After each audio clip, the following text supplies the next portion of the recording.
Hi, this is Helen from Titan Funding Group, and it is Monday, the last day of February. And what the heck's up with rates today? This week is extremely busy with the reports that affect the rates, both positive and negative. As you can see, a lot of important things happening.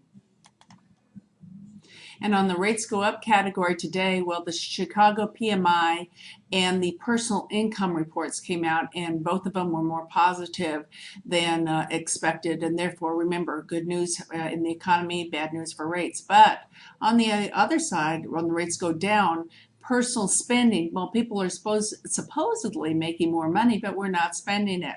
And obviously, still the crisis in the Middle East, big factor. Now remember, these candlesticks, each candlestick represents a different day. If it's a green candlestick, that means that the rates improved. If it's a red candlestick, that means that the rates deteriorated. As the candlesticks go down, that means rates are going up, and as they're going up, that means they're going down. So we're in a nice little trend right now. We are 9 basis points above where we were when we opened up today. And as you can see, I have minute-to-minute information on what is happening with the mortgage-backed security bonds, which determines what the rates are. I also have a very clear picture of the different reports and have firsthand information on whether the information is good and bad. So I try to keep all these things in mind when I'm working with the borrower to be able to offer them the absolute best rate for them at the time when we're ready to lock.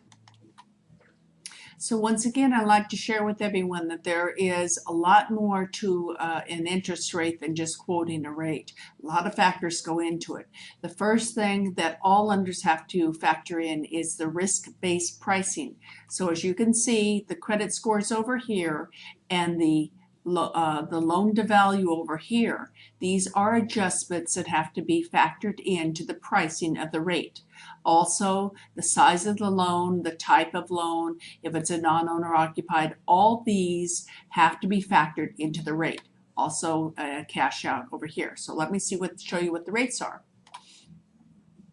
Okay, on a 30-year fixed 30-day pricing, we would be looking at between 4.75 and 5.375, and that's just depending on what the credit score is. Let's look at the govies. Okay, so looks like the same thing, 4.75 to all the way up to 5.375, depending on the ads and also how much credit that they would like for their closing costs. Remember, any additional pricing over here does not go to the loan officer. It is applied towards the credit to the closing costs. Also, let's look at USDA. This is 100% financing. Looks like we're at between 4.75 and all the way up to 5.5, depending on the closing costs, adjust credits.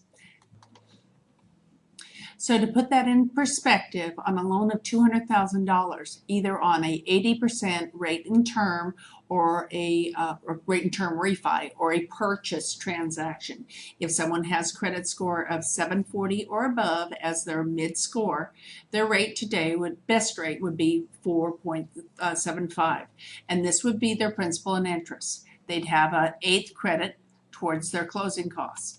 If their credit score was between 640 and 659, this would be their interest rate, and that would be their payment, and that would be their credit towards closing costs. Over $76 every month difference just because of credit score. Also want to remind everyone that FHA's MIP is going up on the 18th of April, and I've got a great short video that I can help your clients get off the fence, so call me for details. I'm Helen Williams, Titan Funding Group. Here's my phone number and my email. Looking forward to talking with you, and if you'd like to be pre-approved, just give me a call. Hope you're having a marvelous day. Bye-bye.